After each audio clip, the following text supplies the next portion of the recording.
Hey everyone, welcome back to the arena. I'm MD, joined here by Covey, and once again, an awesome special guest that we can't wait to have a wonderful conversation with. Love and appreciation to those that continue to follow. What's up, guys? Like MD said, this is Matt, Kobe, whatever you want to call me. We have a special guest, Zak Hazlett. So Zak is a marriage and family therapist. He's also the owner of the Instagram page, The Outdoor Therapist. I highly, highly suggest go give him a follow. His content I've been following for a little while now, and it puts a smile on your face if nothing else, and it's very relatable.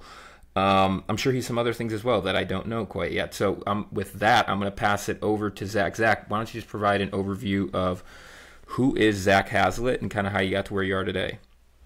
Yeah, okay, so here we go. My elevator pitch, long story short, born and raised in Moab, Utah, out in the West. My parents met as river guides back in the 80s, and I was born and raised on the river. It was a pretty cool childhood. And in doing that, met a lot of people from around the world, saw a lot of different relationships and experiences, and I saw how nature really heals people. You know, if we're out on a 5-day trip, day 1 to day 5, it's totally different. You're fighting and arguing day 1 and then laying on each other's laps and cracking jokes together by the end of day 5. So I just saw how healing and powerful it was, and I'm like, hey, I want to keep doing this and add more value. So I went to school to become a therapist, work mostly with relationships and couples, but also do a lot of individual work with men and women, and just helping people really embrace their authentic self. And we can talk more about this, but there's so much power in the vulnerability that we share when we are able to be ourselves. And that's what really inspires people to heal and to grow and become is learning to access that authentic self. So that's kind of my focus. That's what I love about people in life. And what drives my work is helping people kind of come into themselves again. So why don't we start with, you mentioned nature heals people, which I think we all kind of agree with, but what about nature is healing? Like, what about it that, from your experiences or what you've noticed both personally and then through watching other people, like what about being outside, being in nature is so healing? Yeah, so there's a lot of, research that you can look up of the actual physiological response of being in nature, and so there's those type of things and how it regulates the nervous system. But I think overall it's the disconnecting from the day-to-day, the mundane, the life that we are doing, and being able to just be present with ourselves. Because if you think about it, what do we do when we're bored? We go to like Instagram or our phones or video games or work hard or like do more. We fill that time and that space with something, because being bored means we have to be present with ourselves if we don't fill it. And so being outside is like a way of being with ourselves without distracting.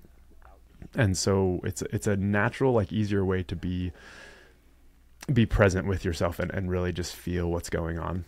Because you've probably been there, like you go for a walk outside and you leave your phone and you just kind of look around, you listen to the sounds, you hear the wind blowing in the trees, you hear the birds chirping, you feel the ground and you smell the smells. Like all of those things help us really be present. And I'd say that's, from what I've seen, is one of the biggest benefits of nature in the healing aspect. Yeah, you mentioned boredom, and I'm just thinking about like the negative connotation that has always been associated. Like, oh, I'm so bored. I'm like so bored. I need to do this or that. What is boredom in maybe like a therapeutic sense? Yeah, boredom, I think it's true. It has a negative connotation, and that's because I think it is when you're bored. Because there's a difference between being bored and being still. And still doesn't mean you have to like physically freeze up and be still, right? I'm talking being present with yourself and just relaxing. Like you could be on a walk and that still can be still, because you're allowing space for yourself to just feel and be present. Whereas with boredom, I think it's more of a time where we go to these coping strategies typically, right? When someone's bored, they're going to take a nap, or like I said, they're going to go to any sort of something to just numb the feeling of whatever it is they're feeling, and they block out those emotions. I think there's this thing that I call it an epidemic going on right now, but people are are practicing emotional avoidance, or, straying away from feeling those things. They're distracting and doing anything to numb the emotions, and calling it more of like a positive mindset these days. So what I mean by that is, somebody will be like, oh, I just, put a smile on and I just keep going and I just know that good things are coming and all of that. And like, that's good. And then they'll do mindfulness meditations and ice baths and all of these positive things. That's like a mindset shift of like, I'm just going to focus on the good. And I think that is a really powerful and good thing, but you can't just ice bath your way to healing. Like, you have to do the work to feel the emotions and do those things, right? And boredom is a way, I feel like when we're bored, we use it as a means of coping, and that's just getting by and not so much healing. And we can talk more about that if you guys want to. Well, I want you to talk a little bit more about what you just said, which is the work. People are like, oh, well, I don't want to do the work, but I don't think a lot of people understand what that entails and what that healing process, that journey looks like. I mean, for me personally, I thought, once I go to therapy, like once I get in that room, boom, I'm good. Like, I'm good to go. And I realized that like healing is not linear. I think that's been one of my biggest realizations as I've gone through this journey. So just talk about like, what does the work, when you say that, mean to you? Yeah. That's a big question. There's a lot of avenues here, but I'd say generally just like the easiest way to describe it is the work is, if you want to, think about any work you do. If you want to get something from point A to point B, there's a process between. And emotional work, or the work inside of us, requires accountability. I think that's like the number one thing that people miss at first, is like, you've got to, like, you are doing yourself a disservice when you blame other people for what's going on in your life. And I'm not saying that in the sense of like, take blame for what's not yours. Like, if someone treats you poorly, like, that's not your fault necessarily. But when you're in a situation, instead of just blaming everyone else for what's going on, really like looking inside and being like, okay, is there something that I said or did? Is there something that I could change? Is there something that, I could work on to become a better version of myself? And like, that's where the work comes from, where if we just avoid it and like make excuses, then we're not going to progress. And then from there, it's the intention. It's not perfection, it's intention. I think this is where people usually get hung up is, okay, I know what I want to do now and I know I need to change, but like, how do I do that? Like, that's a lot. Like, I have a lot going on. And this life is not about perfection. It's about direction and intention. And so like, if we're trying to become a better human, right? If we're trying to become a better, husband or father or brother or son or whatever it is, then we just go in that direction. And it's a little thing. I'm going to like try and be a little more kind today, right? I'm going to give a compliment instead of give a criticism. Like, it's one little thing at a time. And I think we discount the power of baby steps. Because we want to do things big, because that's, a tendency that especially men want, like, it's like go big or go home, like that idea. But it's all small and simple things, and the right direction, right intention, and then just moving forward and just trusting the process. So, how, in the context of like an interpersonal relationship where, like you said, they might have done something harmful to you, just wondering, like, how do you reconcile the two of, like, one being, I'm going to work on myself and, forgive and lead by example on what the best version of me looks like, versus helping them at least be aware of the things that they're doing without being judgmental. Like, how important is it that you're working with this person for them to understand how they harmed you? Yeah, no, that's a big thing. A lot of my messages, because of the work that I do with couples, are geared toward interpersonal relationships. And there's kind of two big parts to this that I think are really important. Is one, you are not responsible for caretaking your partner or your friend or whatever the relationship is. You're responsible for taking care of yourself and expressing what you need. And if that person is unable to reciprocate that, or is not willing to make changes to facilitate your growth as well, then that's when you have to kind of question, like, okay, is this a relationship that's actually helping me, or am I staying in this because it's comfortable and I'm afraid of life without this? And this is not like run away from your relationships. I hope everyone listening is understanding that. It's more of both people have to be willing to do the work. And if it's a relationship that's meant to be in your life and meant to be healed and grow together, those conversations that are difficult of letting people know where you're at and what you're going through are not going to ruin it. Right? I think oftentimes we are afraid of having the conversations because we're like, well, what if I, offend them, or what if this or that? It's like, look, if you say things kindly of like, hey, I'm feeling, and this is a big thing actually for everyone listening, the way that you talk about things and the way you express your feelings and emotions, that is powerful. Because if you come out of like, you always do this to me and you never care about me and you never listen, then what are they going to do? They're going to go into defense mode because you're attacking them right there. You're accusing them of things. You're interrogating them. Whereas if you say like, hey, lately I've been feeling really alone, and I wanted to share that with you and just let you know I'm trying to figure some things out on how I can better feel that love, and I just want to know what you're going through and what you're experiencing. And you come from a place of like, I want them to understand where I'm coming from, yes, but I also need to understand where they're coming from. Because when people treat us a certain way, 99% of the time it's not because of us, it's because they're going through something as well. And so if we try to understand where they're at and what they're going through, then we're going to be like, oh, that's why she wasn't listening to me, right? Or that's why I felt like she wasn't listening to me, because she's stressed out of her mind with work stuff and a kid and whatever it may be, right? Like, so it's like, oh, I didn't know that you were so stressed. I had no idea that was going on for you. How can I be there for you? What can I do to support that? And as soon as they know how much you care, then they're going to be willing to listen to you as well. And they're going to want to support you as well. So I think that's a big thing that we struggle with sometimes as guys, is how to express that emotion without coming across abrasive or blamey. And so I guess like on that, like when you're talking specifically about men towards the end there, I think a lot of men are, or a handful, or are kind of like intellectualizers, or are always up here in our minds. How do you help men become more in tune with what actually they're feeling and get them out of here and more in tune with like their heart and what their body's telling them? Yeah, that's a good question. And I mean, it varies with everybody, but in general, there's this little video on YouTube, actually, it's called It's Not About the Nail. I don't know if you guys have seen it. Mm-hmm.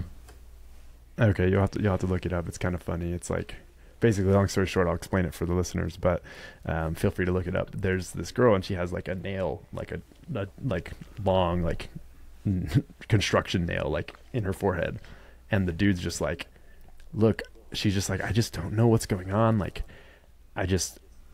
it's like, it feels like something's just bothering me and I just can't tell like what it is. And he's like, dude, like you've got a nail in your forehead. Like it's right there. Like that's what's happening. And she's like, right. Like it's not. And she's just, it's not about the nail. And she just kind of freaks out and is like, it's not about the nail. And so it was just a good example, like the visual of like, there are going to be logical things that you see in your partnership, in your family, in your relationships, in your friendships that you could like fix, that are like a pretty logical fix.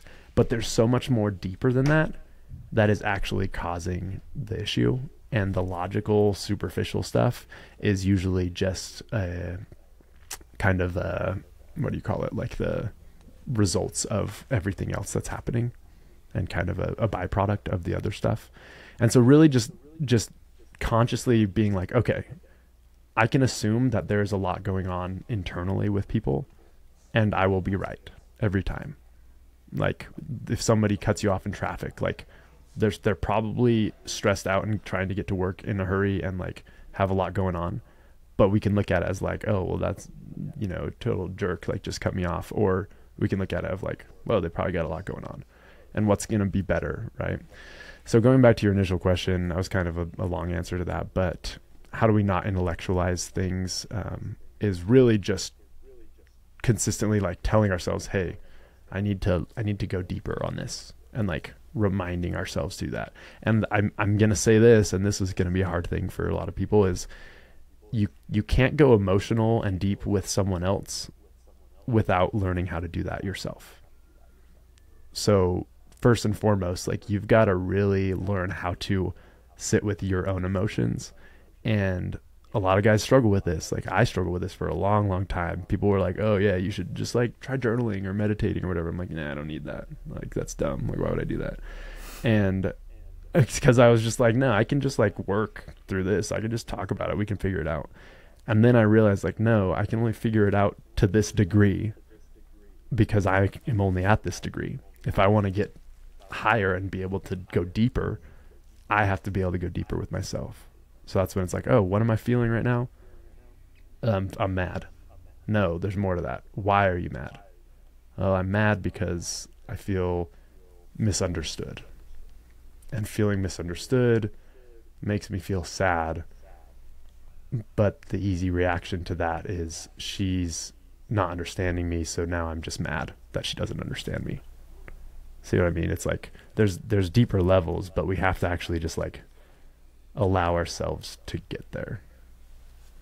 And I don't ever want to like experience emotional pain necessarily, but in all of my experiences where I've let myself feel more recently, it usually leads to like some sort of wisdom on the other side. Like it doesn't feel good in the moment, of course, and it's hard to reflect in that moment, but if I give myself the space to feel it all and then look back in a day or two, I started like I like talk to, this sounds weird, but I'll like go on a walk and I'll talk to myself out loud, and it's really helpful. It's like spoken journaling almost. And I've learned so much about myself through some of like the more painful times by actually like feeling the emotion and like actually letting that emotion release, and then kind of learning from it. So I guess like what comes up when I say that, like, do you see that with a lot of people you work with? Yeah, I would say with that, emotions are information, right? That's how you have to look at it. So this is a way to make it logical, is emotions are information, and any response that we have to a situation is telling us something about what's going on. And so if I'm feeling really, really flustered and a lot of emotional turmoil and some pain, like you were saying, then there is so much to be learned from that. So then when you make it to the other end, like you said, I usually grow, or I usually learn a lot after going through those hard situations and those hard emotions. So, I mean, a good way to conceptualize it so that it can help you is kind of reframing this, is instead of looking at this of like, I don't like being emotional because it sucks and it hurts and I hate it.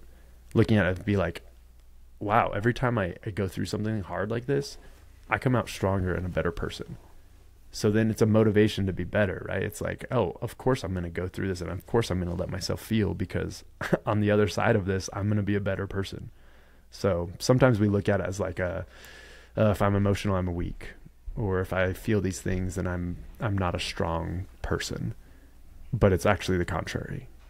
If you allow yourself to feel these things, you are the strongest person, because you're going to become even stronger by doing that. Yeah, so on the topic of like going deeper and deeper into our emotions, it's almost like once we get to a level where we have kind of understood from the surface, you brought up the example like I'm angry or I'm agitated, right? And then it's like you get deeper, it's like because I feel misunderstood or I don't feel valued in this relationship, and you dig a couple levels deeper. Is it then another obstacle to be able to communicate that to the person? Because is there maybe embarrassment or shame around that deeper level or lying emotion? And maybe that, it's one thing to understand what it is, but then to be able to communicate that over to, let's say, a coworker, like a manager, or, a spouse, is that like another obstacle in of its own? Is there like shame in that? Yeah, no, that's a great question. And actually it reminds me of a quote that I saw just barely. Do you guys remember Magic School Bus? Yeah. So like Miss Frizzle, she said, if at first you don't succeed, figure out why. Not try again. because if you just keep trying without having the information, then like it's not going to get anywhere. And so with your question of, is there another block, or like, is that another step? Once you figure out what emotion you're feeling, is there shame? Is there guilt? Is there like, what is it that's holding you back from communicating? Absolutely there's shame and guilt. Absolutely there's fear, because, oh, what if I say this and then she mocks me or he mocks me or whoever it is, the right relationship wise, or they think I'm weak, and there's trauma from like when we're little. It's like, oh, when I cried at Little League baseball, my dad said I was a wuss. You know what I mean? It's like we've all got experiences like that where it's like, that's what shapes us. And part of that makes us stronger. And then part of that adds some shame and some guilt. And what I will say about shame and guilt and fear is that all of those emotions and those feelings, they drive us to do things, but more than driving us to do things, they keep us from doing things. And so when we can recognize that like shame and guilt and fear are not the same as like happiness and joy and positivity, right? Those things are like, oh, I'm going to go do more. Whereas shame and guilt and fear is like, I can't do that, or else something might happen. So if we can frame it that way and be like, okay, the reason I'm not having this conversation is not because I don't want to grow. It's because I'm afraid of the consequences of the conversation, or I'm afraid of feeling the shame or guilt or fear of what might happen. So if we look at it like, oh, what do we do when we have a fear? We face it, right? It's like other contexts outside of relationships, the manly macho thing to do is face your fear, right? So why is it different? And we'd be the first person to be like, oh, if there's three people jumping off this thing into a 40-foot cliff into water, dude, I'm not going to let him do it and I not do it. Like, I'm going to face that fear, right? So in that context, we do it because it shows how strong we are. Whereas in this context, we don't do it because we feel like it's going to show that we're weak, but it's not actually that at all. It will also show how strong we are. And it shows how much we care. And it shows how much we're willing to work. And so I will go to my grave saying to anyone that ever asks me, should I be afraid of having a conversation? Like, what if they respond this way? What if they, do this or that or say this? So what? What if they don't? What if they accept you for coming to them, right? Then you heal, then you grow. If they respond a certain way and it's negative, like nothing changes, it stays the same. But the only way things can change is if you're willing to let go of that fear and that shame and that guilt and have the conversation. Yeah, and that kind of brings us to the point of, a piece of content that you have on your page, which, by the way, please do give them a follow, is talking about how, like, insecurity is a detriment to most relationships that you've experienced, or many relationships. And so it's almost like you have to kind of work through the fear, the shame, the guilt, ultimately your insecurity. And you talk about, like, the way to do that is to love yourself and, like, to work towards self-love. And I love how you like listed out some simple steps in order how to do so. I'd love to just platform you for a minute of like speaking to what does that process look like for people to go and start to demonstrate self-love. Yeah, we could talk for hours and hours on self-love, and eventually I'll put together some workshops and stuff on it. But essentially self-love, I think people, especially in our culture today, kind of get it confused with self-care, or just doing things that I call it like fluffy stuff, where we just go and like do the fun things that we enjoy. It's not just that, right? It's like, yeah, there's part of you that has to go and take care of yourself and do some fun things so that you can be happy. But self-love and caring about yourself is knowing that you have things to change and trusting and believing that you're worth changing those things. And that's the most powerful form of self-love, because that's where we take accountability for, what we need to change and are willing to do the work because we believe we're worth it. Right. And one thing that's really hard, especially for men, is feeling like we're worth it. Already feeling a lot of pressure from a lot of different influences, work and life and relationships, and any sort of criticism brings up some of those same feelings of like inadequacy. So then it's like, well, am I actually worth like doing the work? And do I want to criticize myself when I have so many other people criticizing me? And what I'd say to that is it's very, very different when you are aware and accountable and critical of yourself in a way that's like, I am doing this because I want to grow, not because I feel like I'm a piece of trash, right? And really trusting that. It's one of those like mindset things of, am I doing this thing for me because maybe if I do it, I'll feel better? Or am I doing this thing for me because I deserve it? Right. And so those are very different mindsets. Like, that's good. Yeah. That one's been a huge one lately. Yeah, no, I was going to say, sorry to cut you off, Zach. But on that point, just like the point of positive self-talk. And like, I think of a lot of people, Zach, well, no, I got to tell myself that I need to do better. You know, I'm a piece of shit, so I have to grow in this and that. And like, I guess, what would you say to those people that are like, I have to shame myself into doing something. I have to shame myself into doing the things that I ultimately want to do, but actually coming at it from a more compassionate way of, you know, you deserve this thing, like go out and do it. And if you fail, like the way I talk to myself is like, of course you failed. You're not perfect. Get back up and try again. Yeah. Yeah. No, the way you phrased that was good. Like, am I shaming myself into this? Most of the time we treat ourselves the same way that we were treated in our developmental years. So, I mean, for me, for a long time, I had, you know, coaches or people in my life that were like very much like, hey, you have to do this or else, you know, like we'll lose, or you won't be good enough. You won't start, like whatever it may be in a sport. And so there was a lot of shame or fear, right? And the guilt of like, if I don't do this, then I won't be good enough. And that's the mentality that we have to kind of break and shift to let go of, because shame, like I said, keeps us from growing most of the time, and it motivates us to do some things, but it's out of fear, not out of desire to grow. And so the growth is not going to be as good. It's the same as if like someone else is telling you to go to the gym and you go just to check it off the list, or if you are going because you want to grow, you're going to work way harder when it's intrinsically motivated, right? When it's coming from you than from when it's coming from someone else. Or chores, like little kids trying to do chores. You tell little kids to do chores, they don't want to do it. But all of a sudden there's a switch that flips in their head when they're like, I want a clean room. And then all of a sudden they clean their room like crazy because they decided to do it. And like, that's the difference, is learning to realize like, no, I want my life to change and be better for me. And I'm not going to let shame drive me. I'm going to be driven by, I know that I deserve this. Right.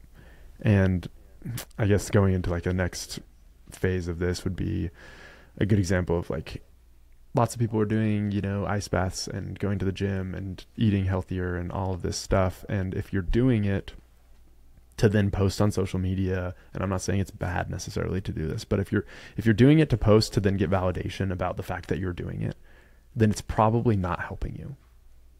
And because you're doing it for the wrong reasons. You're doing it for everyone else. You're not doing it for you. And like I say, I'm not saying you don't have to post. Like some people do it to hold themselves accountable. But if you're posting and then expecting all these likes or comments or waiting for the messages, like that's when you check yourself. That's where I say like the accountability is key here, of like recognizing, oh, what is going on here? Because the only validation that will ever last is the validation that you give yourself. And that's the harder form of validation. I was, you know, I'm a coach now, and I had someone, well, but it's easier to get worth from other people. And I guess what do you say to that? Yeah, no, it is easier. It's absolutely easier. It's easier to get worth from other people, but it's never lasting. Like you can for the rest of your life, you can post and ask for people to be like, hey, you know, what do you think of this new job? Or how do you think of like that coaching or whatever? And they'll be like, oh yeah, that was great. And you'll be like, okay. And then you go home and you still criticize yourself. Mm-hmm. Like it means nothing. You know what I mean? It's like, it's like the difference of eating a bite of ice cream versus like a whole meal. Like it's going to be really tasty for a second, and then you're going to feel like garbage, you know, like, and so when you can really truly believe in yourself, like, okay, I am doing a good job. I have flaws, and that's okay. Right. The affirmations are kind of this cheesy, weird thing, but I'm going to tell you right now, like seeing a grown ass man do affirmations is like the most empowering thing I've ever seen. Like I'll do men's retreats and we'll do some affirmations and stuff. And it's hilarious to see them doing these things. And I say hilarious not because I'm laughing at them, but just hilarious how simple a thing it is and how powerful it is. Because like they've never been told by someone that they're awesome. Right? Or maybe they've been told that like whatever, but it doesn't last. But they've never told themselves that. And that they can do it. And that they believe in themselves. And like the moment they truly start to believe that is the moment you're free to really like receive everything that life has for you. Right? Until then we don't believe we're worth it. And as soon as you believe that you're worth it, it's crazy. The universe, God, whatever it is you believe, like life, it wants you to be successful and it wants to work out for you. And as soon as you get out of your own way and believe that you're worth getting these things and growing and healing, it's like the floodgates are open, man. So, I'm just thinking about, because I'm sort of in that biohacker mode that you described. I'm doing the cold plunges. I'm sitting with the sunrise. I'm working out. I'm doing some, still work with meditation, hitting the sauna. I'm journaling. I'm cooking all meals, working a full-time job. And I'm at a place where I'm like wondering about my readiness for a relationship. And a lot of it comes back down to like, where do I get the capacity for that? Like, where do I get the time for that? Because I'm doing so much of this work, both for the physical, the spiritual, and the mental, where, and I know you're a relationship therapist, and so I'm just trying to understand, like, is there such thing as being ready for a relationship? And, like, how do you fit that into your life? Yeah, no, that's a great question, and something that's a hot topic right now for sure is I think people, especially in our culture, the, like, Western United States societal culture of your success is dependent upon your wealth and how hard you work and what you look like and what you eat, right? There's so many things that like determine success, quote unquote. And ultimately, like you look at the research, you look at all the studies of what truly brings success and happiness and joy throughout life. And it's all relationships. So there comes a point when you recognize that where it's like, okay, I've done the work. And now at this point, the amount of hours and the amount of time I'm spending on myself and neglecting the relationship part of things or being afraid of it is now detrimental to me. And this is where, because I'm with you on like, I love all the biohacking stuff. I love taking care of my body and taking care of my mind and so on. So there's definitely a place for it. And I think there will come a time that you realize that we realize that it is taking every hour we spend doing some of those things is taking away an hour from the possibility of connecting with people that we care about and that we love. And that's when the shift happens where you find a healthier balance. And it's really, I would say it really is kind of a mindset shift of like, okay, am I ready for that? Is that what I want? And then you're able to scale down a little bit. You're not stopping those things that you're doing because they're all really good, but you're just finding a balance that works for you, right? And I don't think you don't have to be perfectly healthy to be and healed to be in a relationship. There's a lot of growth that comes in relationships, but you do have to be in a place where you want to be in one and you're aware and you're ready to let go of some degree of control and let a little bit of things happen for you. And I think that's the biggest thing is once we feel like we're in control of our routine and what we eat and what we do, it feels comfortable. It feels good. Right. But there's a cap on the growth there because there's not as much discomfort, right? There's physical discomfort with working out or being in a cold plunge, but there's not the discomfort of like, oh, is this person going to love me for who I am? Is this person going to accept me? Like that's the difficult discomfort that we have to lean into a little bit more once we get to the point of like we're in control of other things. And then in terms of like, I mean, first, wow, what an answer. What an answer, man. That was good. Boom, boom. I hope you guys go listen to that answer again. That was awesome, man. Anyway, sorry. You got to call that out. You got to acknowledge that. Well, now I don't know if I could follow up with an even more awesome question. No, I'm kidding. But now in terms of like feeling connected to this person, so I'll use our co-host here, Covey, as an example. He's done so much work on himself, and he sees his life and his world in like such a different light at this point. that it can be hard to relate to people who haven't done nearly as much work. And so is there something to be said about there's a lower likelihood that we'll be feeling a connection towards somebody like that, but if we do, you talked about it's not our responsibility to like work on this person necessarily.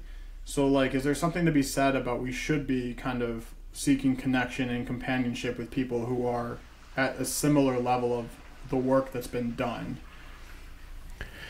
Yeah, no, that's a good question. And this is my one like caveat that I throw in here with this is beware of pride, basically.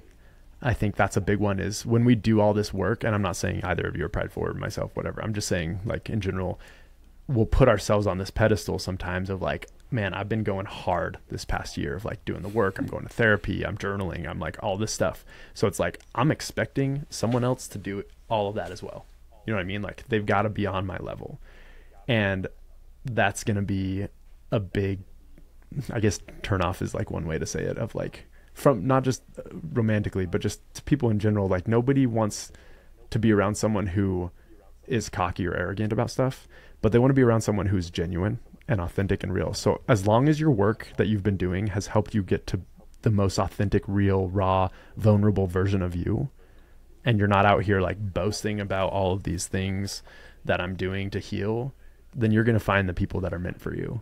And I'm a firm believer in that you should definitely, absolutely expect someone to also be doing the work, and you shouldn't settle for someone that you feel like is a project, right? You shouldn't have to be like, okay, maybe they'll get there. Like, that's not what it should be. It should be someone that you like naturally kind of click with. And I'm not saying it's perfect, and it's going to be work, and you're going to have flaws and struggles together, but being like, oh, this person's done some work, and like, we get along, and let's see how we can grow together. You know what I mean? Like, set that ego aside and be willing to be open to other people, even if the work they're doing looks different than you. I think that's the biggest thing here, is you're probably not going to find a partner that's like does every single thing exactly the same as you have. You know what I mean? Like, work wise, but you will probably be able to find someone that is doing work in general and really being yourself and getting to a point where you are your authentic, real self. That's the main thing. And it just know that the work will be different. It'll look different for them, but trusting that as you figure out, as you kind of like, when we're kids, you know, we go out and frolic around in the park, and like all of a sudden, like, our clothes are off, and like, we don't care what anyone thinks about us, and we'll do whatever. Right. But then slowly over time, we're conditioned to fit in or be a certain way or say certain things, you know, behave a certain way. And over the years, as we develop through our teenage years and early adulthood, we are continued to be conditioned to feel like we need to be and act in a certain way. And so there comes a point when you start doing the work is uncovering all of that again. You basically are like reversing all the conditioning you've had.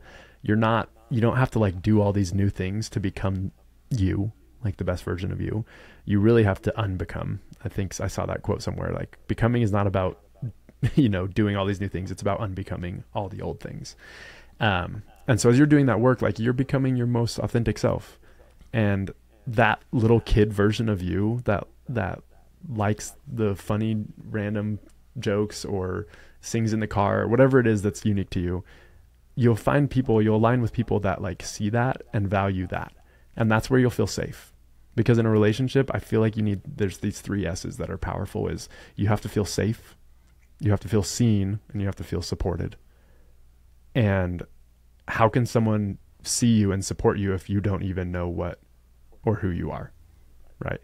So that's where the big part of like doing the work is uncovering that real authentic version of you, not worrying about what other people think, just doing what you like to do. And obviously when I say don't worry about what other people think, I don't mean like, screw you guys, I'm doing me and I don't care. It's like, no, I'm going to take accountability for my actions and how they impact other people, but I'm not going to worry so much about what other people think of me when I'm being myself. And I think what you did, one of the S's you didn't say, which is powerful, is like being secure, like having a full, like, I think there's this notion that we had a guest on that kind of like, we both need to be super secure in order to be in a relationship. And I don't think that's necessarily the case from what I gathered from her. What we do need is to be aware of like the parts of ourselves that we are still working to love, or where our triggers are, and making sure that we are voicing where our needs, like how our needs can be met, and when we are triggered. So I think what was really eye-opening for me was I don't need to be fully healed, fully secure to enter a relationship. I need to be committed to understanding myself and making sure that my voice is heard and that my needs can be met. Yeah, no, I like that a lot. And I think to add to that security thing a little bit is, I mean, with attachment styles, everybody's heard of attachment styles and stuff, but think about you with yourself. You know, if you have you and like the little child inside of you, I do a lot of inner child work. If you imagine that as a relationship, like that is the relationship you have to become secure with. And that one you absolutely can become secure with without other people influencing it. And once you're there, then no relationship when you're first starting is ever 100% secure. Like security comes from consistent things happening to build security. Like that's how it works. You build attachment and security through those bids and the interactions you have. But if you're very, very insecure with your own self, like your relationship with yourself, then it's the same thing. The level of which you can attach to someone and love someone in a relationship is correlated directly with your ability to love and attach with yourself. And I think a lot of this comes down to, a lot of what we're talking about comes down to vulnerability and courage. And so how do you frame, how do you think about vulnerability, and how do you kind of help people develop a sense of courage, especially when they're in a therapy room with you? Because I mean, you can walk into a room and for 2 months straight, but if you're not actually sharing, or you're not, you're avoiding the one thing that you know you need to talk about, it doesn't really do a whole lot. So I guess just share your thoughts on vulnerability and developing courage. Yeah, huge part of vulnerability and developing courage, I think, is finding the right people. Like I posted a reel the other day that said, no matter what you do, you will never feel good enough for the wrong people. Right. And then I followed that up with, and also no matter what you do, you will always be enough for the right people. Wow. And what I mean by that is you can give and give and give and be vulnerable and share and all this stuff with wrong people, and they will never accept it, and you will never feel good enough. But we get stuck in that. We get stuck in that in dating. We get stuck in that in friendships, where we feel, because we don't feel good enough, we feel like we won't find someone that does think we're good enough. And so we just stay with like what is here. And we have to trust that there are people out there that will appreciate you and love you and value you for you with all of your flaws, right? And then you don't have to worry about all the things that you're not walking on eggshells. You're not wondering what people are thinking all the time, because the people that you're around and that you're with, I mean, I'm guessing it's kind of like you guys, like your friendship, like you can mess up and say things and you're going to like call each other out and be like, dude, I don't know, like maybe, I don't know if that was the right thing. And you're gonna be like, yeah, you're right. You know, because you trust that you know that like they care about you. And so if you're with people constantly that like don't care, and you're questioning whether they care, then of course you're going to have a hard time being vulnerable. And of course you're going to struggle with some self-confidence. Right. And so trusting, like, it's okay to let people go in your life. And once again, I'm not saying like just bail on every relationship, because that's a cop out. But if you see a pattern, a consistent pattern of giving into a relationship or trying to be vulnerable, and it's not reciprocated, and you're being honest with yourself in the sense of like, okay, am I actually doing this organically and authentically, or am I like trying to control this person? You know what I mean? You have to be honest with yourself. But as you do that, you can be like, okay, the pattern here is that I'm not cared about. And it doesn't mean that I'm unlovable. It simply means that they've got a lot going on and they're unable to love me right now. And that's not my fault. So I'm going to put a boundary here, and I'm going to trust that there are other people in this life that can and will be there for me. And then we keep going, and we find them, and they find us. Yeah, it's just pure wisdom and deserves to be like from the mountaintops. And you mentioned before our conversation that even so, you still experience hatred in the comment sections of your content. And I want you to kind of speak to that a little bit of where you think that might be coming from, particularly with like, I think you had mentioned it was like the dudes of the room that, you know, I guess attack it or judge your content in some ways. Yeah, no, we can, going back to that a little bit. So the entirety of my content and like what has shaped so much of my life is I, just like we all have gone through hard things, and there were a lot of hard things that I went through where I didn't have people. I didn't have someone that I could trust, or I was betrayed or whatever it may be. And that wrecked me. You know, like that was really, really tough. And so I had to learn pretty young and pretty quickly to just be my own best friend.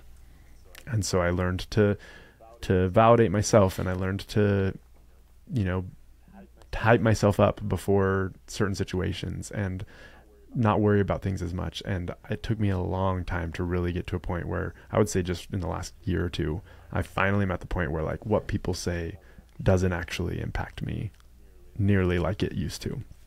And that came from a place of insecurity for sure, where I would see other people's success and I would see other people in relationships, and I would be upset or angry with them simply because they had something I didn't have and I wanted. And I recognized that that was flawed. You know, I was like, wait, they've done nothing to me. They're successful, and I'm frustrated and mad at them because of it. Right. And so I think that's a big thing, where use this as something to kind of check yourself is, yes, absolutely be angry and frustrated when people treat you poorly. Like, that's okay. It's okay to feel those things, but look at the aspects of your life and see where maybe you are feeling bad about yourself when you see someone else that might have something. And that's going to give you information about what it is you need to work on. Right. And so with these people that maybe hate on some things that I say or whatever, it's very few. I mean, everything that I say is pretty gentle and kind. It's more of this, like, I think these people are hurting and wanting that vulnerability and wanting a little bit more of that emotion, but don't know how to express it. And so instead of doing the work to build themselves up, they choose to tear someone down instead, because it's so much easier to bring someone down than it is to build yourself up to get to where they are. I mean, that used to be me, man. I used to be very insecure, and so I chose the route of bringing other people down to make myself feel better temporarily. And I would even do it in a joking way. But there was so much truth behind it all, of like just not feeling like enough and being so critical of other people. Do you have anything else you want to share on that? I mean, that was such a great little message. And to wrap things up, Zach, first, thank you so much, man, for coming on, for sharing so much wisdom. I got so pumped up, and when you were talking that I had to share some of it. But what is just like your favorite quote or best piece of advice that you've ever been given?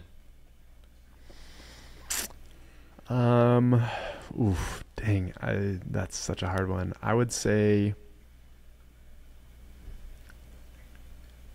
a Mr. Rogers quote is something that comes to mind a little bit, where you don't have to do anything spectacular in this life to be valued and to be worth it. And once you realize that, that's when you start to be spectacular. Because spectacular doesn't mean grandiose, crazy, giant company that you built or this or that. It means that you care. It means that you believe in yourself and you believe in those around you, and that you have done the work to build relationships and connection. And at the end of your life, you will absolutely look back and you will never regret the time that you spent building connection and relationships. But you will absolutely regret the time that you spent building wealth instead of relationships. Ooh. Or building a business or building whatever it may be. And that is something that changed my life, was that idea and that concept of placing, for lack of a better term, like worldly things, right, instead of like relational things in front of relationships. You'll always regret that in the long term. Big time, man. Wisdom, guys. I mean, just listen up. And then the last question If you could have dinner with anyone in the world, dead or alive, who would it be and why? Oh, I was just thinking about this. Recently, I love Robin Williams and all the characters. I mean, Dead Poet Society and like Good Will Hunting, just some of my like favorite movies that are very emotional and really dig deep. Obviously, I like emotions. I'm a therapist and talk about it. So if you haven't seen either of those movies, I suggest both of them. But I just would love to, I mean, thinking of him at the end of his life and how it all went down, like I would love to know what he was going through. And I know that's maybe a little different than a lot of answers to that question, probably very therapy based answer probably, but I just think it would give so much insight because he has gone through a lot of things and experienced a lot and is an influential person. And so knowing that he was going through so much, I think would be able to help so many other people, even though he had it all, right? He had it all based on what everyone saw societally, and it still wasn't enough. And so I think that would just be a powerful conversation to really emphasize that you can have it all and it not be enough if you don't have what matters most, which is that love for yourself and for the people close to you. Yeah, I'd love to be a fly on the wall for that dinner, no doubt. All right, Zach, thank you so much, man. Got Zak Hazlett, go give him a follow, the outdoor therapist. Thank you, man. We appreciate it. Yeah, I appreciate you guys.